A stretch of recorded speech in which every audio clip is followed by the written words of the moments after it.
Alright guys, welcome back to the start of another project. So this one is one that has been a long time coming and I'm really excited to finally get started on it. So in this one we're going to be building a new desk for my office.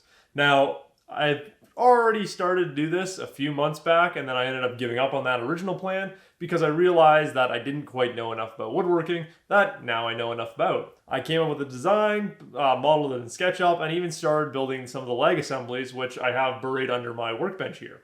But the problem with that, as I found out as I kept working on it, or as I started working on it, was that I didn't have any logical way of putting the whole thing together. I didn't really understand the joinery. I realized I was going to run into some issues with my drawers and all that. And one of the big problems was that I was planning on using ball bearing drawer slides. And so I scrubbed that whole idea and came up with the design that we're going to be building right now. And so the biggest consideration with this desk is my computer. Obviously, it's an office desk, it needs to hold a computer, and my computer is quite large. It's a full-on gaming computer with all liquid cooling on the inside. CPU, GPU is all liquid cooled. It's beautiful, I love it. But the problem is that it gets hot very quickly. So there are going to be some points in this where you guys are going to wonder what I'm doing with this whole design. And I will mention right at the beginning here that the computer is pretty much fully enclosed, but there are some things that can be opened here and there to allow for airflow around the computer. So I don't want to spoil it too much, but I will say that. And so with a project this large, we aren't going to be able to lay out, cut out, and mill all the pieces for this in one day or one setting, because there's just too many pieces and too much stuff that needs to have special attention paid to it.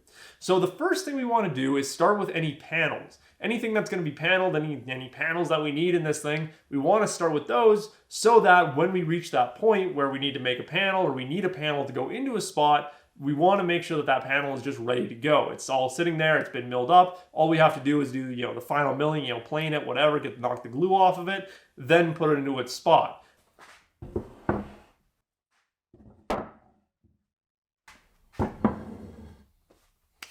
Okay, so I've got all the walnut pieces pulled that I'm going to be using for all my different panels. So you guys might be wondering why I'm using what look like walnut scraps to make all these beautiful panels that are going to be in the piece de resistance of my office, which is the desk.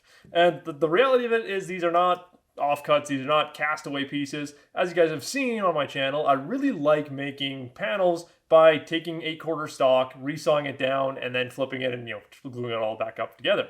I really like this style of making panels because it looks really cool. And so because of that, I've actually done this a lot. And so all these little pieces of walnut are all left over from making cutting boards, making charcuterie boards this way, making cabinets this way, making as you guys saw on the pie cupboard, making big panels this way. I've done this a lot and I really like doing it. So all these offcuts are just parts that were left over from that. And so when I was designing this desk, all the panels that are on the side, I specifically made the measurements so that I'd be able to get them out of these pieces of wood. They were very specifically chosen because of the lengths of wood that I knew that I had sitting out here. And so what you want to watch out for, especially with walnut, is when you're choosing pieces that are going to go in panels together, you want to try and use wood at least from the same lumber yard. If not, preferably all from the same board would be ideal, but if not, just from the same lumber yard is best. And so you can see the difference here, and this board is still fuzzy on it, it's still rough sawn.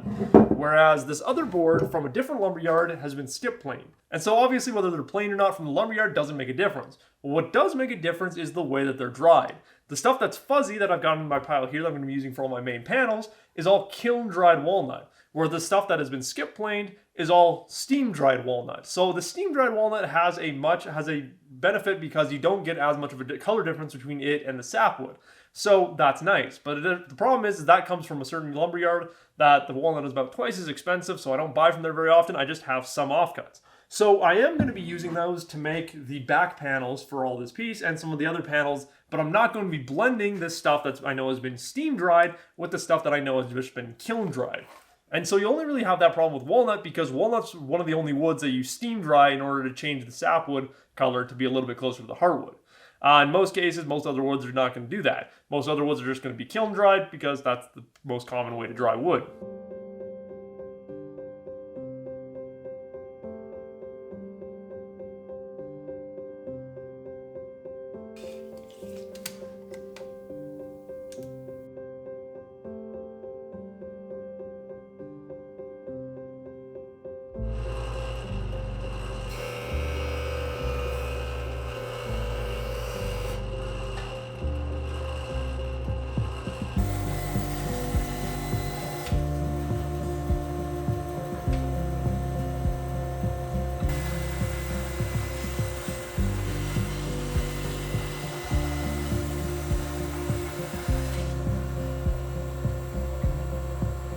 Okay, so we now have all of our little walnut slats cut out. So I ended up spending a lot more money on this than I wanted to. As you can tell by my voice, I'm not super thrilled about it, but it is what it is. So when I started sawing the wood, I found on a lot of the pieces that I had, they just didn't look very good. This one piece here, a lot of it, it's very beautiful looking walnut, but it's almost face grain in a lot of ways.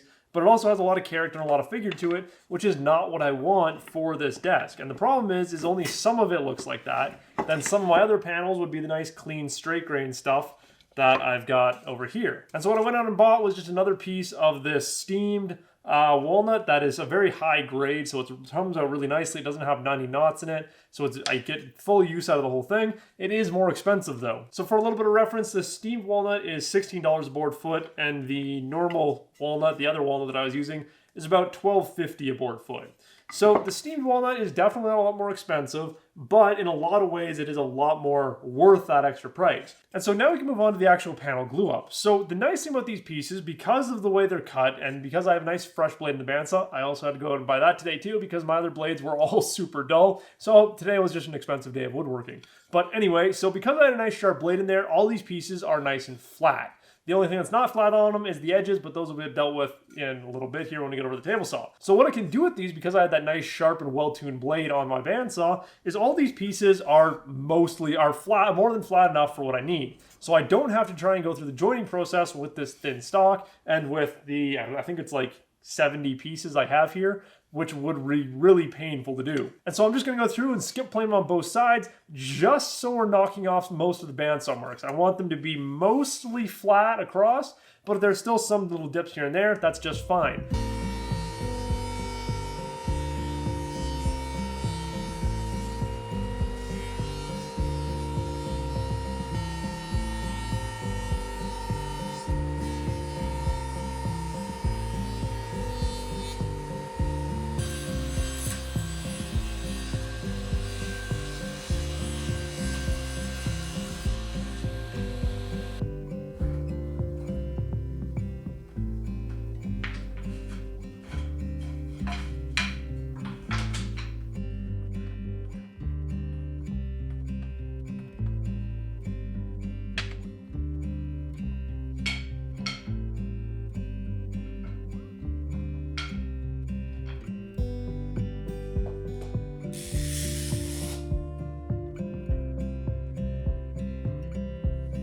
Alright, so I've got the first set of panels that I glued up out of the clamps, and I've got the second set in the clamps currently, and they'll be ready by tomorrow morning. So these ones are not fully cured up yet. Type-on 3 takes about 24 hours to fully cure before you should really be doing anything with it, but they've cured up enough that they don't need to be in clamps anymore. And so you do have to be aware of glue curing times, especially with something like Type-on 3, because it does have a little bit of a longer curing time compared to the other Type-ons or normal wood glue. And so this is really good for woodworkers because when we're doing glue ups, we want more of that open time, more of a longer curing time. But when in the case of these panels, I just glued them up last night, I think around 6 o'clock. And so now it's the next day at 10 o'clock, and these have been curing for a little over 12 hours. And so the best thing to do is wait till you get closer to that 24-hour mark before you do any machining to these. That's the biggest thing, because if you're gonna put this through the planer, you run a little bit more risk of the panel breaking because the glue is not fully cured. So it's best to wait to, close to that 24 hours, but again, usually after 12 hours, I haven't had any issues, but it's good to wait as long as you can. And so now we're going to move on to the two cabinets that are going to be supporting this desk, or the two pedestals, or however you want to consider them. And so we have two of these different cases to build, the left and the right one, and they both are very similar, but also very different. So what makes them similar is the side profiles, all of the bottom stretchers, the top stretchers, all the structural stuff between them is almost identical. What makes them different is the whole front face. On the right case, we've got a whole bunch of drawers going all the way down, and on the left side, we've got a drawer on the top and then a door that's going to be where the computer is going to live. And so because both of these cases are basically the exact same design, we can just start building the outside of them and then worry about the internal stuff when we get there.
Okay, so I've got all of my lumber laid out for the two cases. Now, this isn't all the lumber that's going into them, obviously, it's just for the main structural components.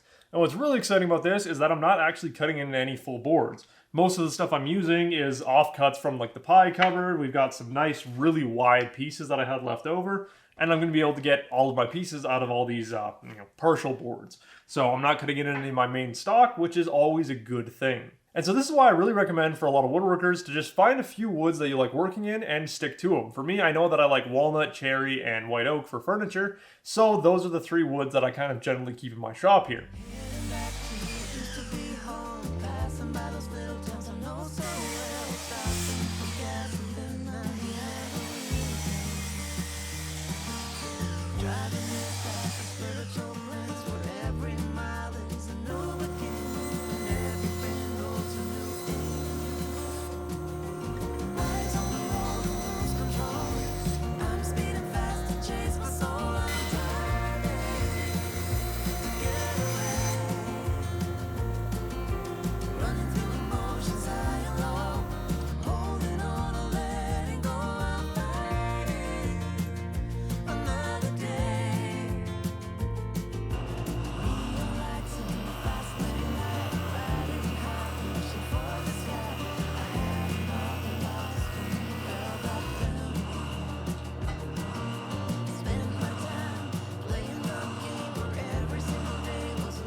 Okay, so I've got all the stock milled down to its final dimensions, and we're all ready to go to start cutting some joinery.